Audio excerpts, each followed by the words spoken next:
Be ready. 10 seconds to go.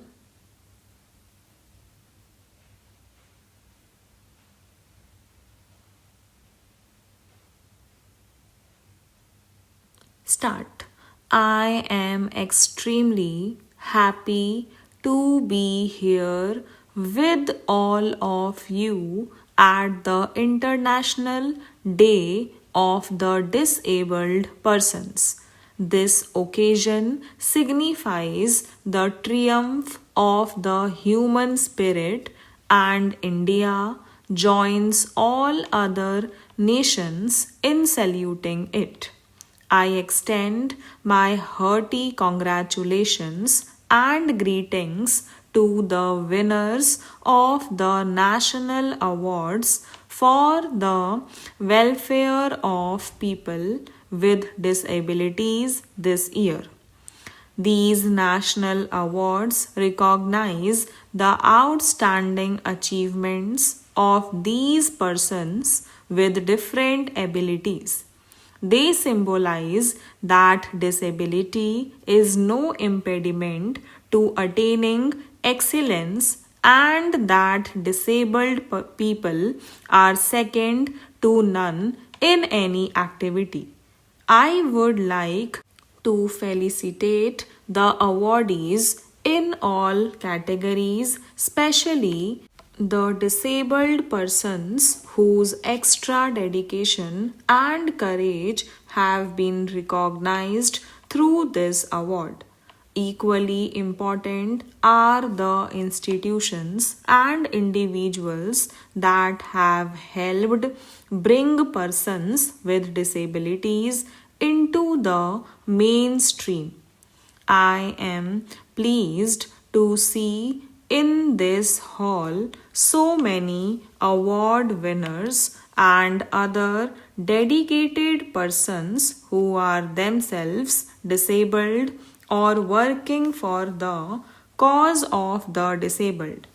Each of them has carved a place for themselves in their respective fields. India's history has had many people with outstanding abilities who transcended their physical limitations. The philosophy of sage Ashtavakara, the bravery of Rana Sanga, the poetry of Surdas are a cherished part of our heritage. Such people have been the torch bearers of our society, shedding light and bringing hope and courage to millions of people. Today, too, there are many talented persons in music, dance, painting, literature who have surmounted physical challenges to achieve their goal. For example, the artists so dedicatedly paint using only their foot and mouth and create such wondrous pictures. Ved Mehta, one of our foremost writers, cannot see. The National Award Day is an appropriate occasion for introspection and future planning. The task before us is challenging. We need to prevent disability. We also need to train and rehabilitate disabled people through education, training, and productive employment.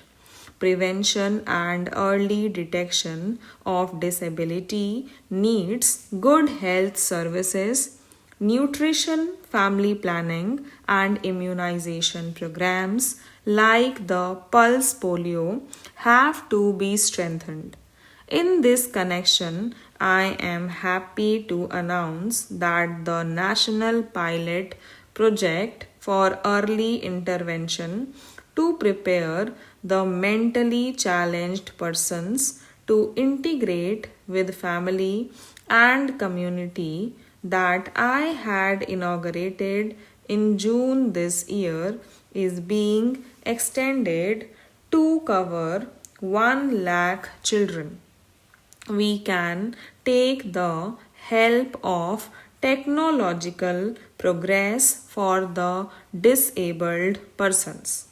I would like that the price of all such aids and appliances is reduced through appropriate social and government intervention so that even the poorest person can use these devices and improve the quality of his life.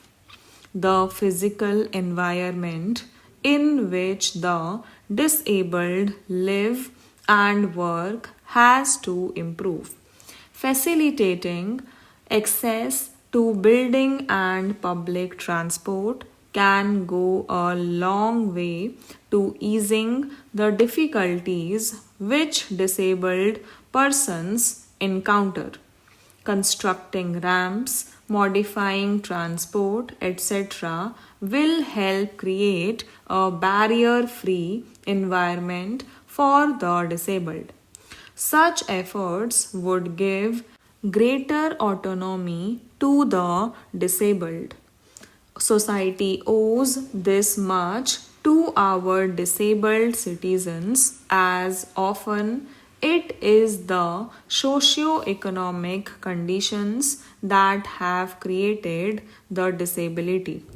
We must use the many scientists, engineers, and technicians, both in the government and in the private sector, to research and develop techniques and products that will benefit the disabled.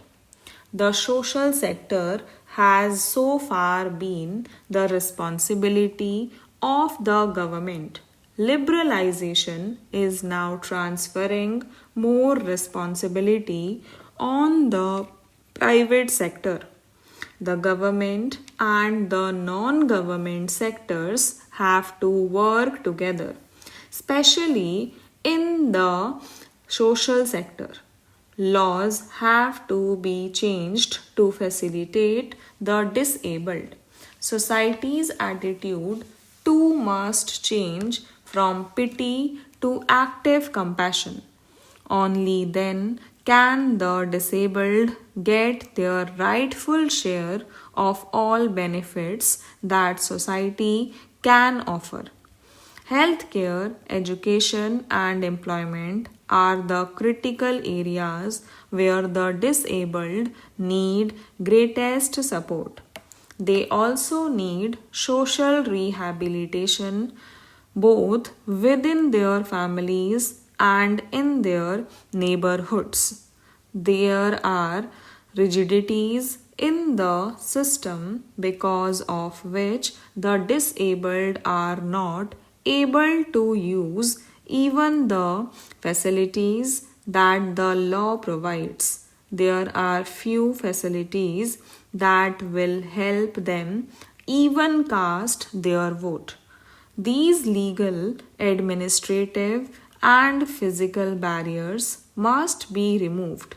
The government, NGOs, and professionals have to get together and identify how to provide these critical services to the disabled, especially for disabled women in rural and far-flung areas who are the worst sufferers. We must pay extra attention to the northeastern states and to Jammu and Kashmir. I again applaud today's awardees for doing so well in their chosen fields despite several odds. Their success is due not just to their indomitable spirit but also to the wholehearted support of their family and community which needs to be acknowledged. India has to work tirelessly to create a society where the disabled are fully integrated in the daily lives and in the hearts and minds of all of us. They too are a part of our precious human resources and they too can and must contribute equally in nation building. I hope and trust that this shall be achieved in future. Stop.